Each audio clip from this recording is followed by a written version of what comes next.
Hola, paso unos minutos por acá para comentarte un poco más sobre nosotros, una organización que está transformando la educación de calidad en el Perú. Nuestro objetivo es simple: descentralizar la educación de calidad y al mismo tiempo capacitar jóvenes profesionales para que alcancen su máximo potencial profesional. Desde talleres, seminarios hasta cursos de especialización 100% online, ofrecemos todo lo que necesitas saber para mantenerte actualizado en un mundo cambiante. Ya seas un profesional que busca la última tendencia, un estudiante universitario que busca mejorar su conocimiento en la materia o simplemente alguien que quiere estar al tanto de los últimos desarrollos en el campo, IDEM tiene algo para ti. Únete a IDEM y lleva tu carrera a un siguiente nivel. Aprende, crece e impacta con nosotros. Antes de despedirnos, quiero recordarles que para recibir un certificado por su asistencia al evento necesitarán estar conectados a cada una de las jornadas. Para hacerlo más fácil, utilizaremos el registro de asistencia proporcionado por Zoom, el cual nos muestra automáticamente el tiempo exacto de conexión de cada uno de ustedes. En los siguientes días, nuestro equipo se pondrá en contacto con ustedes y les hará llegar las grabaciones, materiales y, en caso corresponda, sus certificados. Esperemos contar con su presencia en una siguiente oportunidad. Hasta pronto. Hola, ¿qué tal? Me llamo Vinda, soy parte del equipo de la editorial Economía y Finanzas y estaré respondiendo algunas de sus preguntas. La editorial Economía y Finanzas se dedica al análisis sistemático de las normas de los regímenes tributario, societario, laboral, aduanero y de protección del mercado. Así, brinda herramientas a los profesionales del rubro empresarial para el ejercicio de sus labores, pues integra las novedades normativas, los criterios jurisprudenciales y los informes institucionales más recientes de cada régimen en un solo manual. Encontrarás dicha información en Galileo, la plataforma digital de la editorial. Sí, gracias a la alianza entre IDEM y la editorial Economía y Finanzas, si eres alumno de IDEM, puedes gozar de una membresía gratuita para acceder a los manuales de la editorial. Tendrás acceso a la plataforma virtual Galileo de manera gratuita por un mes. En Galileo encontrarás la información jurídica de cada régimen ordenada por temas. Además, podrás acceder a nuestro repositorio de disposiciones, de sumillas de jurisprudencia, de informes institucionales y de modelos de actas, contratos, entre otros. Galileo se encargará de notificarte los cambios normativos y la jurisprudencia relevante que se integre a la plataforma. Para acceder a Galileo, digita eef.com.pe en el buscador de tu preferencia. A continuación, en la barra del menú ubicada en la parte superior, da clic a Ir a Galileo. Finalmente, digita tu usuario y tu contraseña. El usuario y contraseña te serán enviados en la fecha de inicio de tu curso en IDEM. Bienvenidos a este espacio de IDEM que llega gracias a Binatea y Toyama Abogados, Rodríguez Angobaldo Abogados, Rodrigo Elías y Medrano Abogados, Quantum Consultores, Segarra Aguilar Abogados, Ecovis Perú, Agéndalo, Editorial Economía y Finanzas, Gaceta Jurídica. Gracias por hacer de la educación una tarea de todos.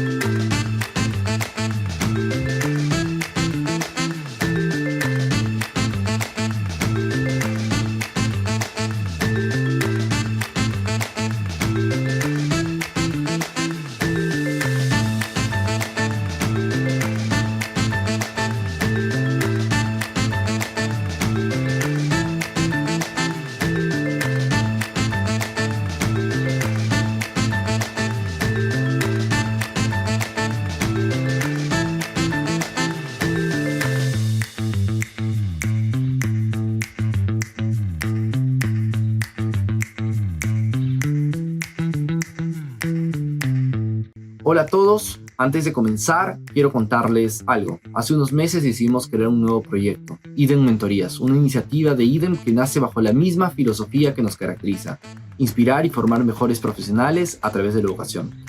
Como muchos de ustedes sabrán, postular e ingresar a una maestría en el extranjero puede marcar un antes y un después en su carrera profesional, pero también puede ser un proceso desafiante y complicado.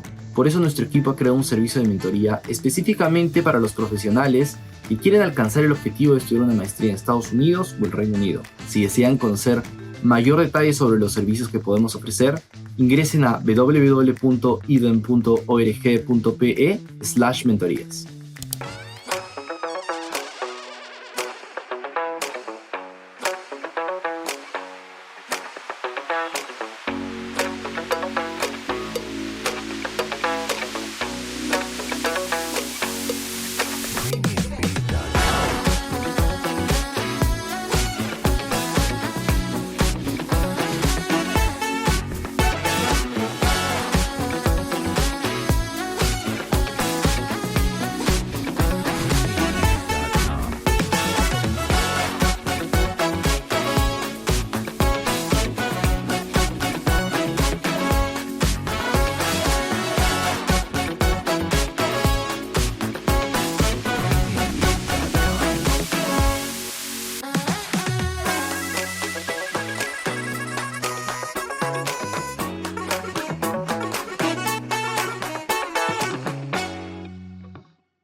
Hola, paso unos minutos por acá para comentarte un poco más sobre nosotros, una organización que está transformando la educación de calidad en el Perú.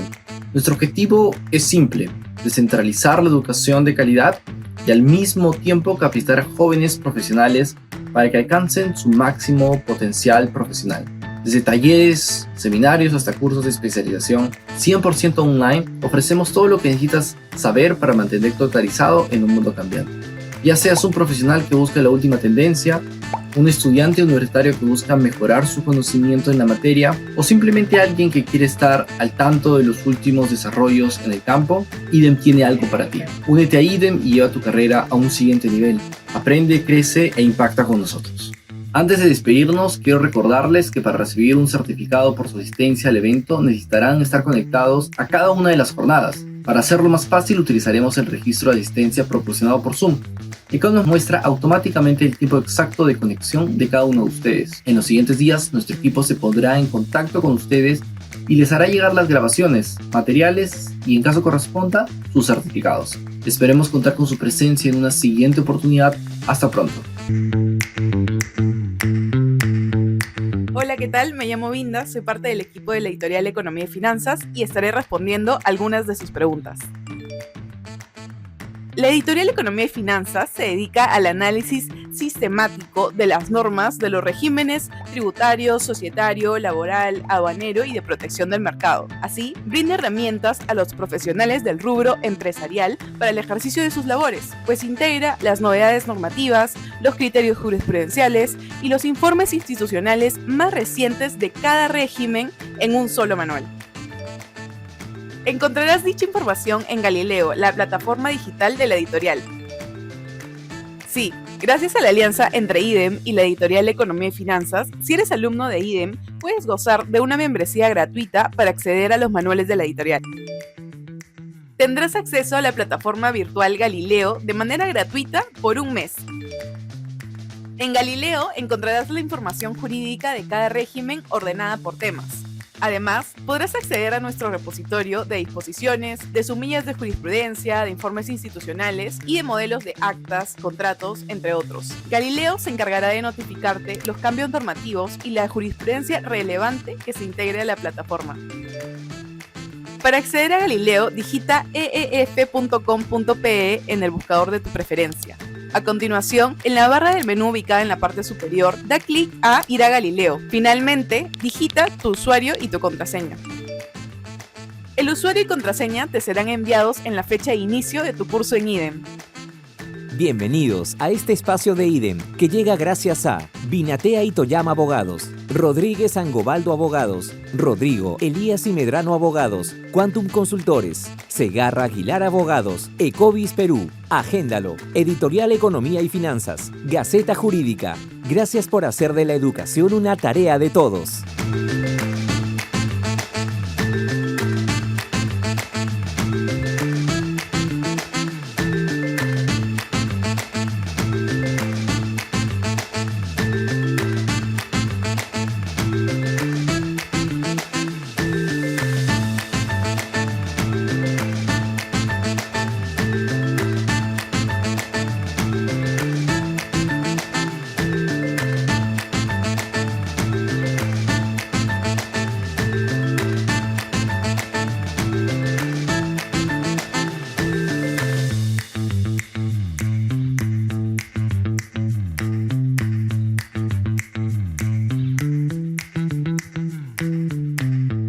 Hola a todos, antes de comenzar quiero contarles algo. Hace unos meses decidimos crear un nuevo proyecto, IDEM Mentorías, una iniciativa de IDEM que nace bajo la misma filosofía que nos caracteriza: inspirar y formar mejores profesionales a través de la educación.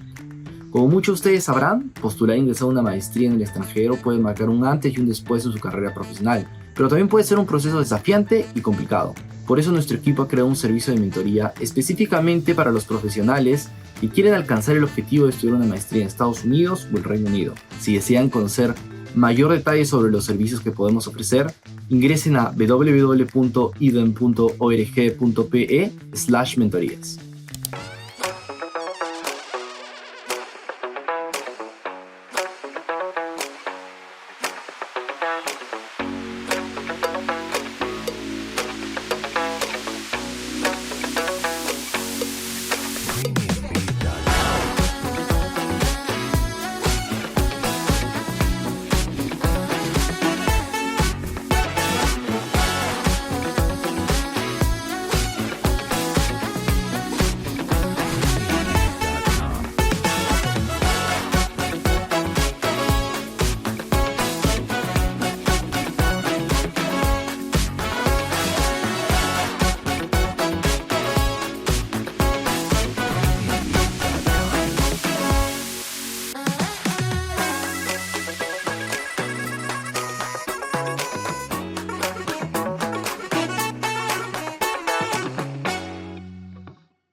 Hola a todos, mi nombre es Ricardo, bienvenidos a un nuevo conversatorio de IDEN Mentorías. El día de hoy nos acompaña Gloria. Gloria está estudiando un MBA en Chicago Booth. Muchísimas gracias, Gloria, por unirte a este conversatorio. Estamos seguros que vamos a aprender mucho de tu experiencia, de tu proceso de postulación. Y espero pues pueda ser una conversación entre amigos para recordar tus procesos, de repente tus fracasos, entre comillas, y ver cómo es que podemos aprender de eso muchísimo. Muchísimas gracias. ¿Qué tal? ¿Cómo estás, Gloria? Bien, todo muy bien. Muchísimas gracias a ustedes por contactarme y por el espacio. La verdad es que súper contenta. Si es que esto le puede servir a una persona para, ya sea para saber el camino o para solamente animarse a postular a una maestría, pues feliz. Excelente, Gloria. Bienvenida una vez más. Y te cuento que ahora nos están viendo muchos chicos, generalmente son egresados de universidades, los tienen a lo mejor 1 o hasta 5 años de experiencia laboral. Y así como tú, pues, sueñan en estudiar en una universidad top en Estados Unidos, Reino Unido, y por supuesto quieren saber sobre qué es o cómo es el proceso de postulación. Cartas de recomendación, el GMAT, el Ujú. TOEFL, tu personal statement, qué programa escoger y por qué, cómo es la ciudad donde estás estudiando ahora. Entonces, te propongo un poco seguir esa ruta, ¿no? Hablemos un poquito sobre el proceso de aplicación, después hablemos un poquito de la ciudad, cómo son las experiencias en la misma universidad, trabajo, si es que se puede, y al final, algo importante, siento yo, que es el tema de visas, también si es que nos alcanza el tiempo. Entonces, empecemos sobre el proceso de postulación. Pero antes del proceso de postulación, has debido haber tú ya recorrido cierta experiencia profesional, experiencia académica, ¿no? Lamentablemente hay una data histórica nuestra que nos va a proyectar, pues, si es que podemos ingresar, qué sé yo, a Chicago Booth, a Harvard o a otra universidad. Entonces, yo te quería pedir que lo puedas decir así con toda sinceridad y transparencia. ¿Quién era Gloria hasta cuando dijo voy a aplicar a Chicago Booth? O sea, ¿qué había hecho? ¿Qué no había logrado? ¿Qué sí había logrado? ¿Qué a lo mejor pudo haber hecho mejor para potenciar su postulación? Entonces, ¿quién era Gloria hasta un minuto antes de repente de mandar sus papeles? Dale. Sí, claro. Eh, a ver, creo que quizás empiezo en orden cronológico, si te parece, para ir por ese camino que fue llegar a postular. Creo que siempre tuve un poco la idea eh, de hacer una maestría en el extranjero, porque creo que la experiencia de vivir y quizás trabajar fuera de tu país es como algo que te da muchísimo crecimiento, tanto a nivel profesional como personal. Ujú, Yo estudié economía en la Universidad de Lima, y cuando terminé de estudiar postulé al curso de extensión del BCR, que no sé si tienes mucho contexto, pero para el que no lo tenga, el BCR, la principal forma en la que recluta a sus analistas es a través de dos cursos, el de economía y el de finanzas, que duran aproximadamente 3 meses. Entonces, entré a ese curso y luego a los primeros puestos los contratan y entré a trabajar al banco. Y ese es el momento en el que me pasó, que entré a trabajar en un lugar donde la mayoría de personas o tenía una maestría en el extranjero o estaba por irse a postular. El banco también tenía un sistema de becas para eso. Entonces creo que ese es un primer momento en el que dije, yo también puedo hacer esto. O sea, esto puede ser factible para mí, porque hasta ese momento era como una ilusión, pero no, era algo que no necesariamente tenía un plan concreto de cómo hacerlo. Entonces fue ahí como que esa idea empezó a tomar un poco más de fuerza. Trabajé 3 años haciendo inversiones desde el Banco Central. Y una de las decisiones que tuve que tomar, una vez sabiendo que quería hacer esta maestría en el extranjero, es qué tipo de programa quiero hacer, ¿no? Porque hasta ese momento toda mi experiencia era en finanzas. Había empezado ya a dar los exámenes del CFA, los terminé de dar los tres, entonces fue como, que quiero hacer una maestría en finanzas para especializarme más en finanzas, quiero hacer un MBA.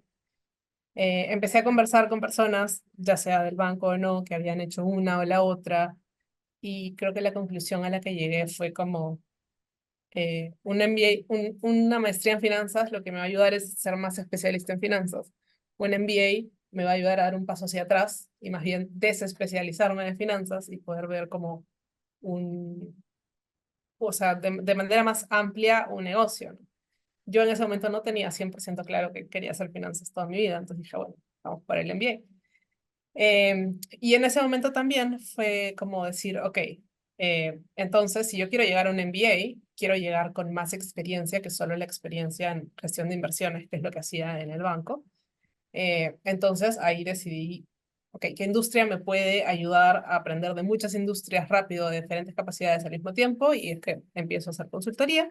Me fui a trabajar 2 años a Chile haciendo consultoría. Y desde ahí es que postulo a Booth al MBA. Es un poco el camino de antes. Y una consulta, Gloria, y por el lado profesional me queda claro. Y por el lado Ujú. académico, aparte de lo del BCR, ¿qué tal te fue en la universidad? ¿Qué actividades extracurriculares eh, tenías? Y en esto a lo mejor, ¿qué hubieras hecho diferente un poquito en estos dos ámbitos, profesional y académico, para, según tu criterio, potenciar tu postulación? Dale, perfecto. Creo que mi perfil en la universidad estaba un poco bastante desbalanceado, muy hacia lo académico y poco hacia lo extracurricular. Ujú, Fui siempre como primer puesto en la universidad y yo tenía la Universidad de Lima me dio una beca completa por el primer puesto. Entonces, ujú, cada ciclo esa beca se renovaba a medida que yo mantenía el primer puesto de la facultad. Y eso hacía que pues yo, por mantener la beca, dedicara muchísimo más tiempo a la parte académica que a la parte extracurricular, digamos, ¿no? De hecho, yo mis prácticas las hice como asistente de investigación en la universidad. No había practicado en una empresa privada mientras estaba estudiando. ujú. Entonces, ¿qué cosa haría diferente? Pues me hubiera gustado tener un poco más de actividades extracurriculares en la universidad, definitivamente. No sé si lo hubiera logrado porque al final también, pues, la beca era una gran ayuda para mi familia a nivel económico, entonces eh, siempre uno va a tener prioridades que compiten y en ese momento creo que tomé la decisión que era la que tenía que tomar. Definitivamente para postular un MBA sí se valora mucho también la parte extracurricular, entonces para mí fue una vez que acabé la universidad ya tenía mi trabajo, pero el trabajo, digamos, era un trabajo que me permitía tener horas extra en el día para hacer otras cosas diferentes, fue que empecé como a hacer cosas distintas, programas de mentorías, en un momento después de tomar el curso del BCR entré en contacto con Women in Finance Ujú. eh, y esto fue algo muy como fortuito, pero en los 15 años del curso del BCR fui como la primera y creo que hasta era la única mujer que ha quedado primer puesto en ese curso. Mm. Entonces, en ese momento me contactaron y me dijeron, oye, nos gustaría que compartas tu experiencia porque seguramente hay otras chicas jóvenes que también quieren aplicar a este curso y queremos saber cómo ha sido para ti. Ahí empezó el contacto y luego empecé a ser como mentora de uno de sus programas para universitarias. Después tomé el liderazgo del programa y así de manera, te diría natural, porque la verdad es que yo no busqué estar en Women in Finance para hacer una extracurricular. Fue algo que simplemente hacía mucha... estaba muy alineado con quien yo era, lo que hacía en ese momento y algo que me interesaba mucho, que era tener más mujeres en el mundo de las finanzas que empecé a como desarrollar una participación más activa dentro de esa organización y creo que eso es como a nivel extracurricular lo, lo que más tiempo, porque fueron como 3 o 4 años trabajando con Women in Finance, ¿no? Lo que más tiempo le dediqué y probablemente lo que más, por lo tanto, espacio tuvo en mi aplicación del MBA. Bacán, me queda clarísimo esta primera, primera pregunta que te hago, porque yo creo que es muy importante, o sea, un perfil, y en base a lo que has hecho, pues dices, sí, puedo soñar con esa universidad, o bueno, a lo mejor pienso yo con algunas otras, pero parte también del proceso que es fundamental son esas evaluaciones estandarizadas, que pueden ser un gran dolor de cabeza para muchas personas. En tu caso, me imagino tuviste dos exámenes, ¿correcto? Uno, el inglés, y del inglés diste el TOEFL, El TOEFL. y de la otra parte diste el GMAT. Sí, sí, sí, Es un dolor de cabeza con las muchas personas que yo he conversado. De sí. hecho, hace poco estuvimos hablando con una persona experta que solo ve la parte cuantitativa de GMAT, Ujú. se llama Cristian Pacheco. Okay. Nos contaba experiencias que tiene alumnos que lo pueden obtener en 3 años. perdón, en 3 meses, como también hasta 2 años, ¿no? Puede influenciar muchos factores, factor tiempo, estrés, manejo de la frustración, eh, tus conocimientos básicos de inglés, a lo mejor si no lo tienes, pues tienes que nivelarte. Entonces yo te quiero empezar preguntando, por lo que siempre me recomienda que es empezar primero con el GMAT. ¿A ti qué tal te fue con el GMAT? ¿Cómo fue tu experiencia? ¿Cuánto tiempo te duró? ¿Qué consejos nos podrías dar? No sé, hablemos un poquito del GMAT. Creo que el primer consejo es darlo con tiempo. Quizás mi caso es un poco particular porque yo planeé por mucho tiempo hacer el MBA. Como te digo, estaba en mi tercer año de carrera profesional, donde estaba en el banco. Fue como, bueno, que quiero hacer un MBA, pero lo voy a hacer todavía dentro de 2 años más cuando haya hecho consultoría. Entonces, yo di el GMAT en el 2021 y postulé en el 2023. Eso me dio muchas ventajas. El GMAT dura 5 años, al menos así era hasta hace poco. Sí, durante Entonces, 5 años. y definitivamente creo que si las personas que nos están viendo son personas que se acaban de graduar de la universidad, por ejemplo, eh, creo que ese es un momento muy bueno porque todavía uno está en el, digamos, tiene la disciplina de estudiar, acaba de salir de la universidad, de dar exámenes y todo eso, y lo tienes mucho más fresco. Yo lo retomé cuando tenía, como te digo, más o menos 3 años trabajando. Y una de las ventajas que tuve es que lo di con mucho tiempo. O sea, yo era, bueno, voy a dar el GMAT y si no me sale bien, pues lo voy a dar de nuevo. Ujú. Todavía tengo tiempo para hacerlo. A mí me fue bien a la primera, entonces tuve la suerte, porque como tú dices, al final hay mucha gente que lo sufre y hay muchos factores que intervienen, ¿no? Porque, a ver, es cuánto has practicado, sí, cuánto has estudiado, pero el GMAT es un examen que es muy sensitivo a los tiempos, entonces si en ese momento te distrajiste o si ese día estabas resfriado o si es que cualquier cosa, todo eso puede influenciar en tu resultado. Entonces, un poco haciendo el recuento, uno, darlo con tiempo para saber que tienes esa tranquilidad de que si no sale bien lo puedes seguir dando y no estás como ya con los deadlines. Respecto a, yo estudié sola, yo no tuve como academia o profesor, estudié en la pandemia, creo que eso fue una ventaja porque pues, en la pandemia no había tantas cosas que hacer después del trabajo, entonces le podía dedicar bastante tiempo. Y te diría que más o menos debo haber estudiado como unos 3 meses después del trabajo, como 3 horas al día, 2 horas al día, el fin de semana quizás un poco más. Como si fue muy, voy a darle todo el esfuerzo que pueda a esto y lo voy a terminar en un tiempo determinado. Y una Eh, consulta en ese dime. sentido, Gloria, tú que estudiaste sola, ¿qué recursos utilizaste? Me recomendaron, por ejemplo, un canal de YouTube que es Ninja GMAT, que es muy bueno. No sé si tú lo has escuchado Yo, o te matriculaste en una academia virtual o cómo fue. no me matriculé en una academia virtual. Lo que yo hice, me parece que fue, uno, utilizar libros. Creo que fueron los de la serie Manhattan, si mal no recuerdo. Como que tienen toda esta parte, te explican cómo hacer los ejercicios y luego tienen un compilado de ejercicios. Y lo otro es los ejercicios de la misma página del GMAT. No me acuerdo si vienen con el examen o se pagan aparte. Como te digo, fue hace ya 3 años, pero, pero esas dos fueron mis fuentes principales. Sobre cómo estudiar, quizás, para algo que yo descubrí como a la mitad de mi preparación es que es más importante hacer los ejercicios de manera consciente y repetir los ejercicios que te salieron mal que hacer mayor cantidad de ejercicios, porque a veces uno está tentado, sobre todo cuando estás haciendo la parte de matemática, por ejemplo, y quieres hacer como más y más para ver los diferentes tipos de ejercicio. Ujú. Y al comienzo esa era mi forma, ¿no? O sea, como hacía ejercicios.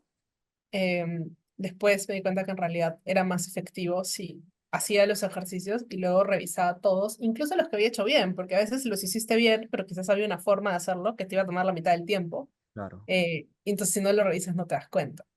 Entonces luego cuando empecé a enfocarme más en aprender de los errores que había cometido o en buscar la forma más eficiente de hacer cada uno, eso me ayudó mucho más a que saliera mejor. El GMAT, pues, puede ser para muchos un gran viaje, y sobre todo ese tema que tú dices, puede ser que hayas estudiado mucho, pero si en el momento te distrajiste un segundo, o de Sí. repente vas a dar el examen resfriado, puede perjudicar mucho tu puntaje. Ahora, solo como dato adicional, antes me parece que tú podías dar el GMAT N veces, hoy en día ya no se puede dar así. Ok, No puedes darlo hasta 8 veces. Y ok. también la estructura del examen ha cambiado. Ahora solo son 3 secciones. Math, Ujú, verbal. En verbal, por ejemplo, la sección de grammar ya no está entrando, pero se ha incluido una nueva sección que es Data Insights, ¿no? Que es ok. una combinación de verbal y math, ¿no? Para quienes a lo mejor van a empezar a estudiar, la estructura ha cambiado un poco, y por ende también el contenido a lo mejor que podamos encontrar en Internet está en un proceso de Ok. actualización. No creo que pueda estar del todo cierto el Data Insights, pero bueno. ¿Y cuánto fue tu puntaje, Gloria? Yo Si se saqué puede decir. 760. 760. 60. Sí. Y Chicago Boost ponía una recomendación, porque no te dice mínimo, ¿no? Te dice generalmente la promoción anterior obtuvo entre este promedio. En Chicago Sí, Boost, ¿cómo es el promedio? creo que el promedio era 730 cuando yo postulé, no sé si lo han cambiado, pero me imagino que más o menos va por ahí. Ahora, si van a cambiar el examen, quizás el promedio también cambie, ¿no? Eso, y creo que había un rango que no me acuerdo si era 650 a 780 o 800, que es el máximo, o como. Más o menos el rango debe empezar en 650, 630 como mínimo. Sí, generalmente, pues, Definitivamente lo que te dicen, perdón, me vas a preguntar algo. no, te decía que ponen en el class profile, ponen el rango, ¿no? El mínimo, el máximo y el Y promedio. Me el imagino rango. que eso es lo que mencionas.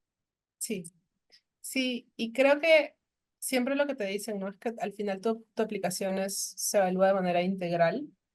Entonces, pues sí, puedes tener un promedio más bajo y de repente si tienes otros aspectos que destacan mucho, te van a admitir igual.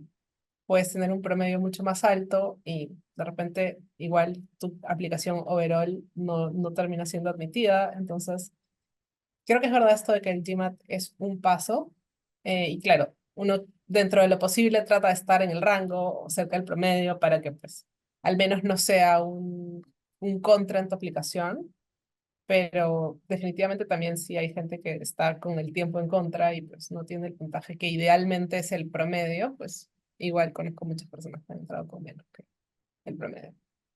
Y ahora pasando a otro tema, es el TOEFL, que también a lo mejor para las personas que no tienen un buen nivel de inglés puede ser otro dolor de cabeza. Ujú. Eh, en tu caso, ¿cómo te fue con el TOEFL? Eh, También lo de una vez. eh, Creo que tuve la suerte de tener un buen nivel de inglés de antes. No excelente, no te digo que era súper bueno, pero creo que, o sea, fui muy aplicada desde el colegio y en el colegio me enseñaron inglés y después trabajé en inversiones y en inversiones mis conversaciones del día a día con contrapartes extranjeras eran en inglés y en consultoría hacía mis diapositivas en inglés. Ujú. Entonces, digamos, lo tenía muy practicado. Creo que la parte más difícil para mí fue la parte de speaking. Creo que es o sea, para la mayoría de los no hispanohablantes, de los no angloparlantes es una de las partes más difíciles.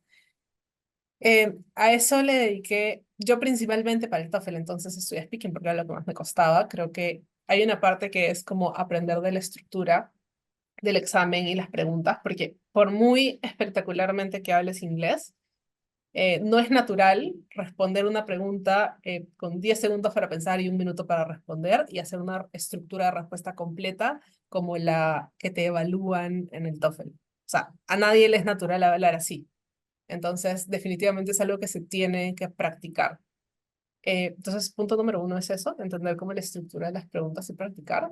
Y punto número dos, a mí algo que me sirvió mucho y que descubrí cuando estaba estudiando para el TOEFL es el tema de la fonética.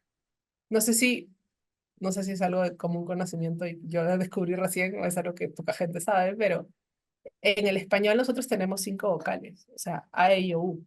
Y eso es. En el inglés, las vocales tienen como 20 pronunciaciones. Y de la misma manera en que una persona que nació y su primer idioma es el inglés no puede pronunciar la R, como nosotros lo podemos pronunciar en español, de la misma manera, a nosotros los hispanohablantes, los fonemas del inglés no nos son tan naturales porque simplemente a nivel físico, o sea, nuestras cuerdas vocales, nuestra lengua y todos los músculos no están acostumbrados a pronunciar esos fonemas. Es algo de lo que yo hacía para como mejorar mi pronunciación, es encontrar estos videos en YouTube de como tutores que hacen fonética, pronunciación. y Ah, que qué repiten los sonidos una y otra vez. Y creo que eso me sirvió mucho para, en poco tiempo, porque yo creo que el TOEFL lo debo haber estudiado como 4 fines de semana, así full, pero en uno o 2 meses lo di.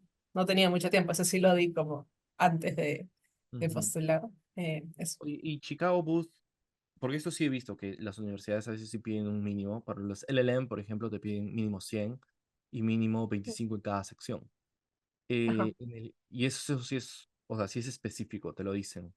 En el Ujú. caso de Chicago, ¿te lo dicen o simplemente te recomiendan o cómo es en Chicago Booth? Me parece que está en la página web. Y me parece que sí hay un mínimo. Debe ser 104 en total y 25 en cada parte. Si mal no recuerdo, esos eran los números. Me acuerdo que otras universidades, creo que Harvard, como es el método del caso, era como bastante más exigente Ujú. en puntaje 110. total. 110. Sí, bueno, en Chicago era un poco menos, debe ser alrededor de 104, 105. Pero sí, definitivamente es algo que debe estar en la página web. Bacán. Importante tomar a consideración. ¿Y tú te preparaste también sola para el TOEFL? Sí, es. ¿Y algún, aparte de esto que nos dices de fonética, que imagino lo encontraste en YouTube, o no sé, viste algún otro material por ahí que crees que de repente podría ser útil para Sí, alguien?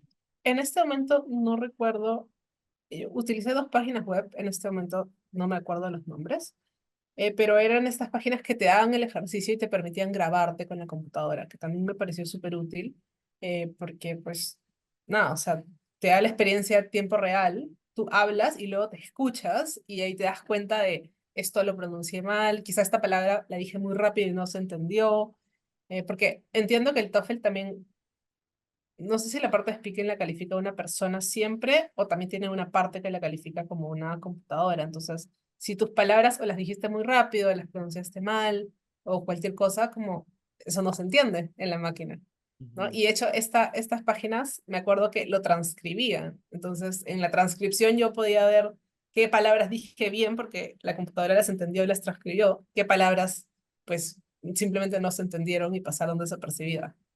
ujú. Entonces, sí.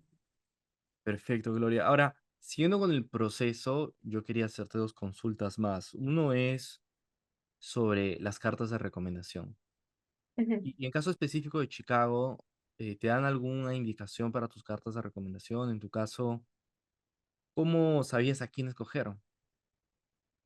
Creo que, creo que la indicación que te dan es que sean profesionales, ¿no? O sea, personas que hayan sido como, que sean practitioners, digamos, que no sean profesores de la universidad, porque el MBA es muy, pues, de ejecución, ¿no? De haber trabajado y de experiencia profesional. Recuerdo mucho que varios de los, no sé si esto lo dice la universidad o yo lo encontré como en las fuentes que consulté, una de las cosas más importantes era que sean personas que te conocieran a ti realmente, ¿no? O sea, porque cuando yo era analista, entonces pues el CEO o el gerente general del Banco Central, pues Ujú, la verdad es que, o sea, aunque pudiera conseguir una carta de ellos, eran personas que definitivamente no me conocían y creo que eso se refleja mucho en las cartas de recomendación. Mis recomendadores fueron la última jefa que tuve en el Banco Central, directamente mi jefa, eh, y el manager que había tenido en la consultora donde trabajé, que fue mi manager por más tiempo, porque eso también pasa, que en las consultoras uno trabaja por proyecto, entonces no tienes un jefe, ¿no? Tienes como un jefe por cada proyecto que has hecho. Entonces ujú, algunos proyectos eran muy cortitos y la verdad es que es importante, creo, que la persona que escriba tu carta pueda dar ejemplos concretos de las cosas que está diciendo. Porque cualquier jefe que te quiera ayudar puede decir en su carta que eres maravilloso, ¿no? O sea, eres súper bueno con las personas, eres súper analítico y lo que sea. Pero creo que una de las partes más importantes es que pueda respaldar esas afirmaciones con ejemplos, ¿no? Por ejemplo, cuando estábamos trabajando para el cliente tal, Gloria hizo tal análisis, lo presentó de una manera que el cliente quedó contento, el socio quedó contento y pues eso es algo que para su nivel de repente, para el tiempo que tenía en la empresa, es extraordinario. Ese tipo de ejemplos creo que son muy valiosos, más que la jerarquía de la persona que te hace la carta de recomendación dentro de tu organización.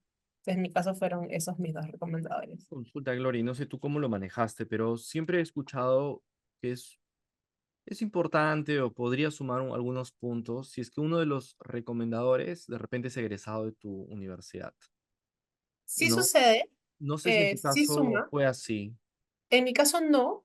Y algo particular que tiene Chicago Booth, que no sé si otros MBAs lo tienen, es que además de las cartas formales de recomendación, existe un formulario que se llama Shape the Class. Y ese formulario es específicamente para que alguien que sea egresado de la universidad o actualmente estudiante pueda recomendarte a ti, pero no es la recomendación formal, las cartas de recomendación formales, que son dos que te pide el MBA, Ujú, sino es una carta más informal de alguien que no necesariamente tiene que haber sido tu jefe, puede haber sido tu compañero de trabajo, puede haber sido tener otro rol, digamos, en el que no te frecuenta todos los días, pero sí es una persona que te conoce. En mi caso, yo también pedí a dos personas, uno que era estudiante de primer año y otro que se había graduado, que si podían llenar ese formulario. Y ese formulario no tiene que ser tan concreto con ejemplos de trabajo como las cartas formales, sino puede ser un poco más, ok, yo conozco a esta persona, sé que se lleva bien con los demás, he visto sus valores, he visto a lo largo del tiempo y creo que haría muy buen fit con la comunidad de Booth. Porque se llama Shape the Class, porque es un formulario para que los estudiantes actuales o alumnos ayuden a formar las nuevas clases del MBA, digamos. Y ya para terminar, Gloria, sobre esta primera parte del proceso de postulación, seguro hay más detalles, ¿no? Hay más detalles que estamos saltándonos porque en los formularios también hay preguntas adicionales, pero creo que estamos hablando sobre los puntos más importantes. Y un punto súper importante también es tu personal statement. Me han dicho que es un proceso de autoconocimiento, unos lo empiezan de una manera y terminan de otra. En tu Sí. caso, ¿qué tal? ¿Qué nos podrías decir? Em, Creo que para el caso del MBA no se llama personal statement. En el caso de, al menos en Booth, lo que hace son dos ensayos que tienen preguntas específicas, ¿no? Uno es, ¿por qué quieres venir a Booth y cómo venir a Booth te va a ayudar a cumplir tus metas de mediano, corto y largo plazo? Y la otra pregunta era algo así como, ¿quién eres tú fuera de la oficina? ¿Ya? Ah. Entonces, la primera creo que es muy estructurada, entonces básicamente tienes que decir cuáles son tus metas de corto, mediano y largo plazo y luego demostrar que has hecho el research sobre la universidad y que sabes que esa universidad tiene ciertas características que te van a ayudar a cumplir esos propósitos que tú tienes. Ujú, Eh, toda esa parte yo sí la hice con una asesora. mm, Creo que la mayoría de personas que aplican a MBAs en Estados Unidos contratan algún tipo de asesoramiento. Entonces esa persona me ayudó un poco a pensar cuál era mi historia, de dónde vengo, cómo todo eso habla con las metas que tengo a futuro y cómo la universidad me va a ayudar a eso. Y la otra parte es sobre quién eres tú fuera de la oficina y creo que va mucho a esto que estábamos conversando antes de qué extracurriculares haces, pero también quién eres tú. O sea, ujú. yo en ese ensayo hablé de todo, hablé de mi familia, hablé de dónde venía, hablé de las cosas que me importaban, como el trabajo que estaba haciendo en Women in Finance, hablé de que me gustaba viajar, hablé de muchas cosas que son más personales porque, pues claro, por un lado está el tema profesional, sí, pero no, el MBA viene también a crecer a nivel personal y no solamente tus experiencias profesionales, sino también quién eres tú, van a ayudar a tus compañeros a aprender de ti y tú de ellos. ¿Y cuánto te demoró todo este proceso? Porque he escuchado respuestas de todo tipo. A ti, redactar estas dos documentos, dos cartas, ¿a ti cuánto tiempo te demoró? Yo creo que, o sea, yo empecé con mucho tiempo. Yo postulé en segunda ronda, el deadline de segunda ronda es como los primeros días de enero. Ujú, Yo debo haber empezado a escribir los ensayos en como junio, julio. Y ahora, yo postulé, no solo postulé a Booth, no, postulé a 6 universidades. Entonces, esos 6 meses me tomó darle vueltas a los ensayos de las 6 universidades y creo que es un proceso que progresivamente se hace más sencillo. De hecho, me acuerdo mucho que Booth fue la primera aplicación que empecé. Entonces, me tomó mucho más tiempo como armar y pensar en mí misma y hacer esta introspección de quién soy y qué es lo que quiero. Probablemente a medida que fui avanzando con los otros MBAs, pues ya más o menos tenía algunas cosas claras, entonces esos me tomaron menos tiempo. ujú. Eh, sí, eso, pero debe haber sido más o menos 6 meses. Ahora, yo lo hice con mucha calma, o sea, conozco gente que lo hace con mucho menos tiempo. Sí, sí, sí, hay Eh, de todo, hay de todo. Me han dicho que todo. también es es difícil autoconocerse, ¿no? Porque de repente algunos no tienen sus objetivos o algunas cosas personales no las tenían tan presentes. Entonces, primero se conocen, buscan en sí mismos y luego de eso empiezan con todo el proceso. Sí. Que sí, puede demorar. He escuchado desde 3 semanas, 4 meses, ¿no? Que empiezan de una Sí, manera y terminan de otra totalmente diferente. No sé si tal. habrá sido tu caso. Yo creo que no. Yo creo que más fue que al comienzo fue más trabajoso como pensar y ya luego fue como, ok, si esto me hace sentido, pues ah. Y ahora una consulta más. Luego de enviar los documentos, que en grueso son los documentos que hemos hablado y todo esto, ¿en Chicago tienen algún proceso más? ¿Tienen entrevistas? ¿Tienen Sí. de repente porque te cuento, en Harvard tienen una entrevista y luego de eso inclusive puedes mandar como, no sé, una última carta, una última personal statement. No sé en Chicago Booth cómo es. Fue cuando recibes la invitación a entrevista, te piden que hagas un video. Oh, ok. Entonces, tienes las dos cosas, ¿no? Tienes que enviar el video y tienes que hacer la entrevista. ¿Y el video sobre qué tienes que hablar? Creo que te dan dos opciones. Si mal no recuerdo, esto debe estar en internet, pero si mal no recuerdo, una es como cuál es un concepto o algo que hayas aprendido recientemente que cambió tu manera de ver el mundo, y otro es dime algo que la mayoría de gente no sabe sobre ti. Ujú. Yo creo que escogí el primero, creo que la mayoría de gente escoge el segundo, pero creo que ahí lo que están tratando de hacer es conocer quién eres tú y además también verte en un video, ¿no? Porque hasta ese momento todo lo que ellos tienen es un conjunto de ensayos que has escrito, formularios que has llenado, pero no han visto quién eres tú, cómo te expresas, cuál es tu presencia en frente a un público, en teoría, ¿no? Porque estás viendo un video. Eh, entonces sí, ese fue el paso adicional y luego la entrevista. ¿Y todos pasan por entrevista? No, no todos. La entrevista es un proceso como selectivo, entiendo. O sea, te invitan a entrevista o no te invitan a entrevista. Ok, pero eso no es que defina tu ingreso o no. Puede ser que necesiten de repente hablar contigo un poquito más y ya eso decidir la universidad si es que eres aceptado o no. O sea, la entrevista, entiendo, es un paso más dentro de este proceso. Ujú. No todo el mundo es entrevistado, las personas que no son entrevistadas son rechazadas sin Ah, ok. entrevista. Ajá, sí, quizás eso no estaba claro. O Ah, sea, ok. si no Sí, sí, recibes no invitación a recuerdo. entrevista, ahí quedaste. Si recibes invitación a entrevista es bueno porque continúas en el proceso. Ok. Entiendo que igual no es un proceso que si haces bien la entrevista quedas y si haces mal la entrevista no quedas, ¿no? Ujú. La entrevista pasa a ser un elemento más con tu GMAT, con tus ensayos y luego la aplicación es revisada como de manera general, holística de nuevo y luego se toma la decisión de admisión. Eso es lo que tengo ¿Y entendido. para la entrevista tú fuiste presencial o fue vía Zoom, vía... Sí, yo de hecho estaba viviendo en Chile. Entonces mi entrevista fue presencial con un ex alumno de Booth que vivía en Chile. Eso fue mi Ajá. entrevista. Uy, ¿me puedes comentar eso? Yo pensaba que tú habías viajado a la misma universidad y en la misma facultad habías tenido la entrevista. No, hay tres modalidades de entrevista. Una es virtual, la otra es presencial en Chicago y la tercera es presencial en tu ciudad con una alumna y que vive en esa ciudad. No todas las ciudades o los países tienen la cantidad de alumnos voluntarios Ah, ok. para ofrecer esto. Entonces, tengo entendido, por ejemplo, creo que en Lima no estaba disponible. En ese momento en Santiago había alguien que, porque además son voluntarios, ¿no? Son personas que ahora trabajan, que voluntarian su tiempo para entrevistar personas. Entonces a mí me entrevistaron en persona en Santiago. Bacán. Oye, muchísimas gracias por esta primera etapa. Creo que me ha quedado súper claro.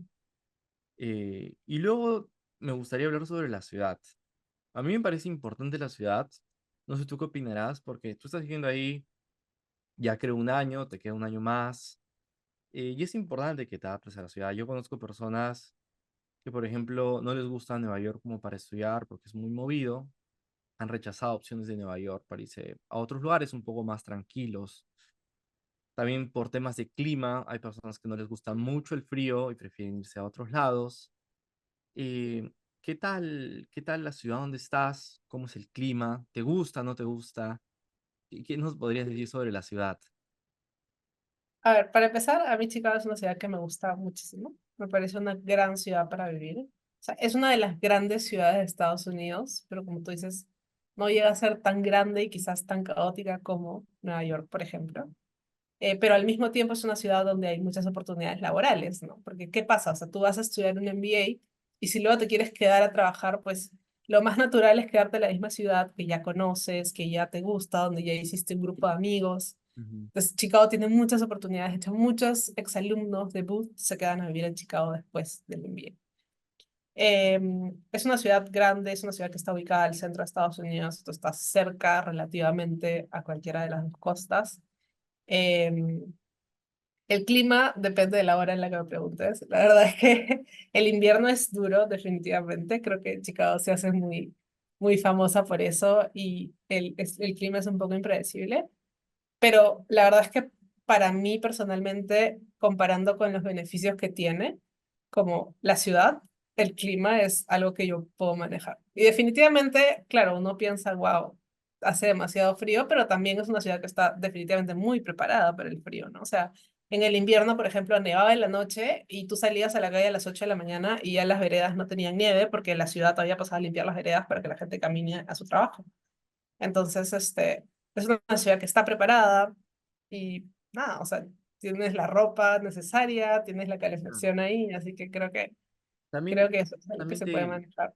te acostumbras un poquito, ¿no? Te vuelves un Sí, poco más también te acostumbras tolerante definitivamente. O sea, al yo creo que frío. no es que el cuerpo se acostumbra, sino que tu referencia cambia. Entonces, cuando Claro. recién llegas, pues claro, hace frío, cualquier cosa que haga más frío que en Lima.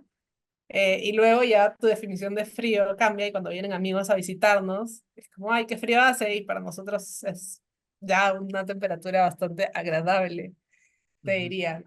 Creo que otra cosa bonita que tiene esta mezcla de Booth con Chicago es que la mayoría de los estudiantes del MBA de Booth vivimos en el centro de Chicago, en los mismos 4, 5, 6 edificios, todos estamos como a unas cuadras unos de otros. Y la universidad queda en realidad en la zona de Hyde Park, que es como a 20 minutos en tren.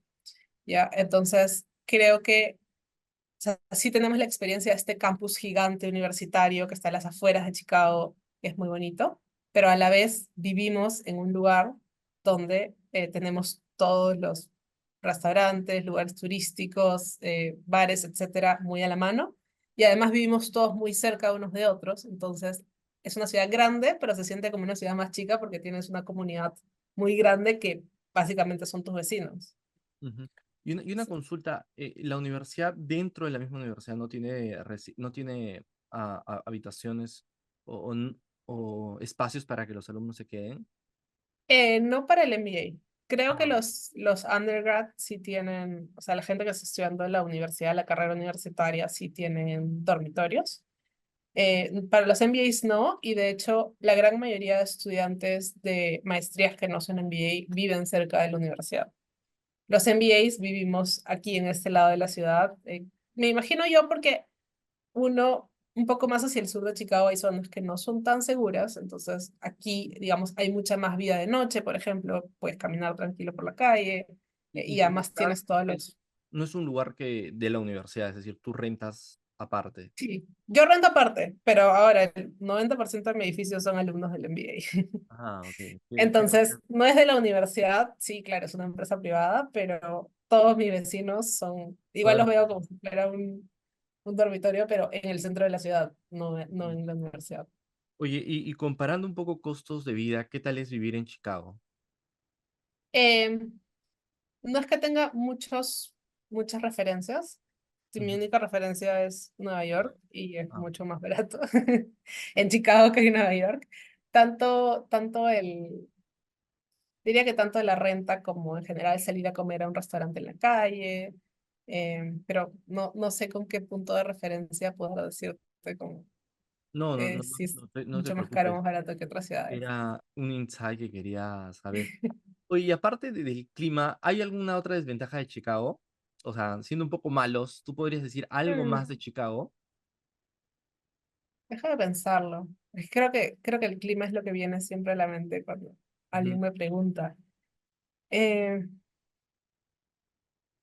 bueno, quizás que, como te digo, hacia el sur hay zonas que no son tan seguras, ¿no? O sea, el campus de la Universidad de Chicago tiene una policía universitaria, creo que es la más grande de Estados Unidos, por lo que he escuchado. Entonces la zona del campus es como bastante segura, pero digamos de ahí hacia el sur te recomiendan no ir mucho. Ah, El centro de la ciudad está bastante hacia el norte, entonces es una zona bastante más segura. ujú, Pero creo que es. No es que puedes andar por toda la ciudad de Chicago libremente, porque hay zonas que no son tan recomendables. mm. Qué bacán, Gloria. Ahora, ya que hemos hablado de la ciudad, y para mí, como te decía, es un tema importante por lo que he conversado con muchas personas, ahora quiero hablar de la universidad y del programa, que creo que es lo más importante. Y nos hemos demorado mucho en otros temas. Pero, ¿qué tal? ¿Por qué escogiste Chicago? ¿Qué lo diferencia? ¿Qué nos puedes contar de Chicago? Bueno, además de la ciudad, que es algo de lo que ya hablamos, creo que hay dos cosas que fueron muy importantes para mí. Una, la comunidad, que es súper bonita y súper fuerte. Y dos, es la flexibilidad del programa. Ya, respecto a la comunidad, o sea, a mí me pasó que cuando yo hablaba con personas que habían venido a Booth, que conocía algunas de Perú, como siempre estaban súper dispuestos a ayudarte. Y creo que eso es súper importante porque cuando uno viene al MBA, no viene solo a estudiar, vienes a crear una red de contactos también. Y eso es un activo súper importante para tu carrera hacia el futuro. Entonces, mientras más cercana es esa comunidad, más fuerte se va a mantener a lo largo de los años cuando tú ya seas egresado. Definitivamente creo que eso se ve desde el momento en el que estás acá, desde cómo las personas que están aquí te ayudan, te dan información. De hecho, yo ahora soy voluntaria para ayudar a las personas de Perú que postulan a Booth y como darles información sobre la universidad. Tiene esta figura que se llama Country Captain. Este año somos 3 peruanos en eso. Entonces creo que me gustó mucho la comunidad que se forma, lo dispuesta que está la gente a ayudarte. En Booth se le llama Paid Forward, la cultura de Paid Forward, que es como devolver lo que antes alguien más te dio, ¿no? O sea, a mí alguien me ayudó cuando no me conocía y ahora yo ayudo a gente que no conozco porque simplemente quiero devolver un poco de lo que he recibido. Eso me parece muy bonito y creo que está muy engranado dentro de la cultura. Creo que se ve en todo, se ve, todos los clubes estudiantiles son liderados por alumnos de segundo año, que también, ¿no? En su momento, en primer año fueron como parte del club y ahora lo lideran. Eh, el segundo punto es que el programa es súper flexible. De hecho, la gran mayoría de MBAs es como el primer año llevas ciertos cursos obligatorios, digamos, y en tu segundo año llevas sus selectivos. En Booth solamente hay un curso obligatorio, que es el curso de liderazgo que uno lleva al comienzo del MBA, y todo lo demás lo puedes elegir con ciertos parámetros, ¿no? O sea, tienes que, por ejemplo, tienes que llevar en ciertas áreas, por ejemplo, tienes que llevar un curso de operaciones o un curso de economía, pero dentro de ese curso que tienes que llevar tienes una lista de los cuales tú puedes elegir. Para mí eso fue muy valioso porque, como te comenté antes, yo venía de estudiar bastante finanzas. Hice el CFA completo, entonces digamos que no quería seguir especializándome en finanzas y no quería llevar un curso de finanzas que no quisiera llevar. Y por otro lado, quería hacer como eh, aprender puntualmente de aquellos temas de los que sabía pues muy poco. Entonces, tener esa flexibilidad para poder elegir me parece genial. Y esa flexibilidad se nota no solamente en qué clases llevas, tú eliges tu horario también. Entonces, pues, de repente, si en un trimestre estás como más cargado con otras actividades que tienes que hacer o tienes un viaje en el medio, puedes de repente elegir clases que son un poco más ligeras y el siguiente trimestre un poco más pesadas. O puedes elegir, no sé, los viernes de repente no quieres tener clase, puedes elegir tu horario de lunes a jueves o de martes a jueves. Ya conozco personas que van a la universidad 1 o 2 veces por semana y el resto de la semana la tienen libre porque quieren viajar o hacer otra cosa.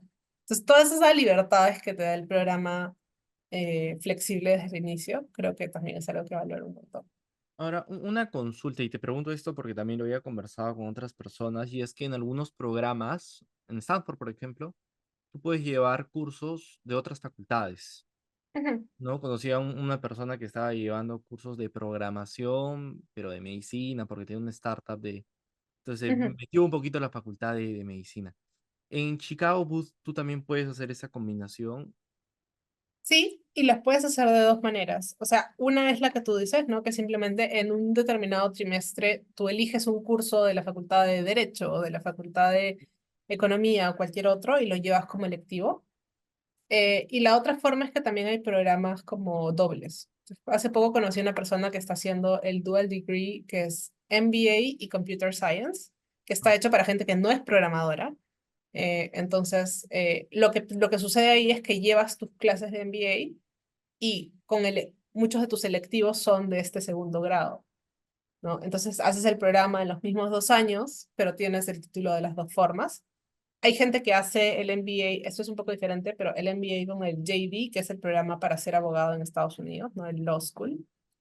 También lo hacen y lo combinan y tienen las dos experiencias al mismo tiempo. Entonces se puede hacer tanto de manera como muy puntual un curso que quieras llevar o llevar un programa doble que también me parece interesante. Oye, qué interesante este del programa doble que me comentas. Por mi lado, creo que Sí, le voy a dar una leída adicional. sí, sí, sí, sí. Toda Ahora, esa información debe estar en la web. un tema adicional es estas pasantías que hacen de trabajo. ¿Cómo es en Chicago? ¿Cuándo lo hacen? ¿La universidad te ayuda o lo tienes que buscar por tu cuenta? ¿Cómo es Sí, ese proceso? parte de los requisitos para graduarte como MBA es hacer una pasantía. La pasantía que hace la mayoría de personas es la que se hace en el verano, digamos, de junio a agosto. eh, Buscas las prácticas casi desde el trimestre de otoño, cuando llegas. La universidad tiene muchos recursos y también los mismos estudiantes tienen muchos clubes de apoyo, ¿no? Como te decía, esta cultura del paid forward. Entonces, muchos de estos clubes son profesionales. Por ejemplo, la gente que quiere hacer banca de inversión se mete al club de banca de inversión y hay un grupo de estudiantes second years que lideran ese proceso y les dan todas las herramientas que necesitan para poder aplicar a estos internships. Y así con diferentes áreas. Está el club de consultoría, está el club de marketing, está el club de corporate management, de investment management. Entonces, hay ciertos caminos, digamos, que están ya liderados, preestablecidos, porque se sabe que todos los años funcionan de manera similar y la universidad te acompaña para que puedas conseguir estas prácticas. Hay otras formas de hacer prácticas. Existe lo que se llama el Private Equity Venture Capital Lab, que es una clase a la que tú te metes en un determinado trimestre. Y parte de la clase es que haces un internship, me parece que es no pagado, pero trabajas como, no sé, 10 horas a la semana o 15 horas a la semana para un fondo de Private Equity o Venture Capital. Y mucha gente también consigue sus prácticas de verano a partir de esa clase, porque una vez que ya el fondo los conoce, ve su trabajo, etcétera, los pueden contratar para el verano. Hay personas que, por ejemplo, se dedican a hacer sus emprendimientos y no quieren hacer una práctica, sino quieren trabajar en su startup en el verano. Entiendo que la universidad también tiene programas para darte un estipendio para que, o sea, tú aplicas, ¿no? Y la universidad te selecciona, te da un estipendio, entonces tienes ese ingreso del verano y te dedicas a trabajar en tu startup o en startups de otras personas. Entonces, así hay muchos programas, también creo que toda esa información debe estar en la página web sobre qué opciones hay para el verano. Te diría que la gran mayoría hace el internship en una empresa, pero también hay opciones diferentes. Oye, qué bacán lo que me comentas. Sinceramente lo siento un poquito diferente a otras universidades. No sé si eres tú o es la universidad. Creo Eh, que es un poco la filosofía de libertad y ayudarte en lo que quieres hacer, sí, ¿no? sí, O sí, sea, y lo tienes siento. flexibilidad para muchas cosas diferentes, para elegir las clases, para elegir el internship, para elegir muchas cosas. Y la comunidad es algo que lo siento bien presente por lo que me mencionas. Ahora, yo quería hacerte una última consulta de la universidad ya para terminar y Ujú. preguntarte una pregunta más de visas y es, en Harvard pues se distingue mucho por el caso, el método del caso. En Stanford es mucho de emprendimiento. En Chicago hay algo en particular que tú digas, esta es la característica de todo alumno de Chicago. Somos, no sé, uy, perdón. Uy, no, ¿Me escuchas? uy, no sé qué No pasó. sé si es Dame un mi... minuto. Dale, sí, tranquilo. Justo se bloqueó la computadora. Pero bueno, retomando, te decía, en Harvard está algo muy particular, que es el método del caso. En Stanford hablamos mucho de emprendimiento. En Chicago hay algo particular que tú me podrías decir, no sé. Mira, quizás te voy a cansar con esta respuesta, pero para mí es la variedad, porque hay de Ujú, todo. Justamente porque puedes elegir tus clases, hay muchísimas clases diferentes que incluso cada profesor la hace a su manera. Entonces yo he llevado clases de todo tipo. He llevado clases que la primera mitad es un caso y la segunda mitad es una clase, como un lecture, ¿no? El profesor habla y los alumnos escuchan. ujú. He llevado clases que son prácticas. Por ejemplo, estoy llevando una clase de negociaciones en el que cada clase prepara un caso y luego me ponen a negociar con una pareja dentro del salón. Qué chévere. Y luego el profesor como explica, pregunta, ¿no? Y hace una reflexión sobre cómo fue, cuáles son los aprendizajes, etcétera. Hay clases que son laboratorios que trabajas con empresas de verdad. Por ejemplo, es esta clase de nuevos productos y servicios que haces un equipo y este equipo le asignan a una empresa y trabajas con ellos en el desarrollo de un producto.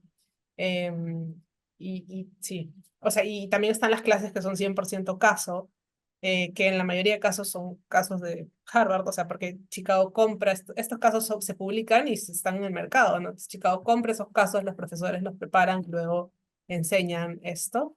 Creo que algo que distingue mucho a la universidad, como across todos los tipos de clase, es el énfasis en los datos y la evidencia. O sea, la gran mayoría de, así sea una clase de negociaciones donde estás reflexionando sobre el ejercicio que acabas de hacer, siempre vas a tener un paper atrás que diga, mira, el 80% de las personas hace esto, lo resuelve de esta forma, esto es lo que dicen los datos y la ciencia detrás.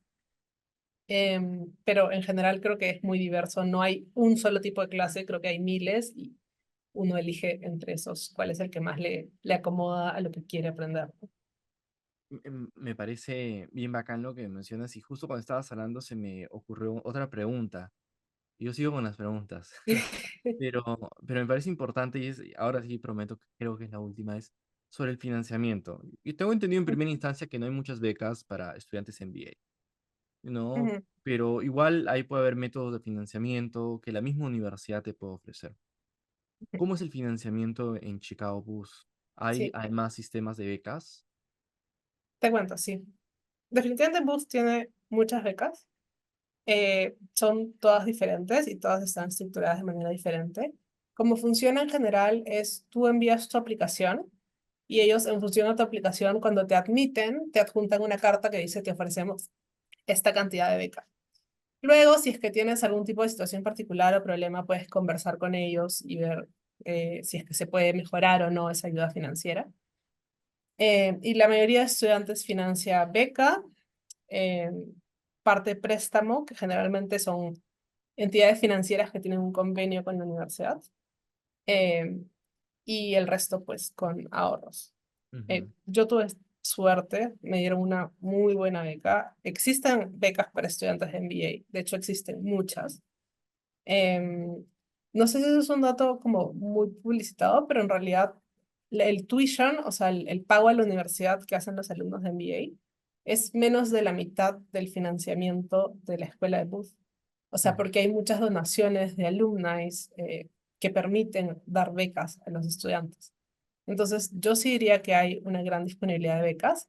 Hay una diferencia que es que, por ejemplo, escuelas, creo que como Harvard, publicitan que ellos solo dan becas por necesidad, ¿cierto? O sea, es como todos mis alumnos son igual de espectaculares, yo les voy a dar becas en función al dinero que tenga cada uno.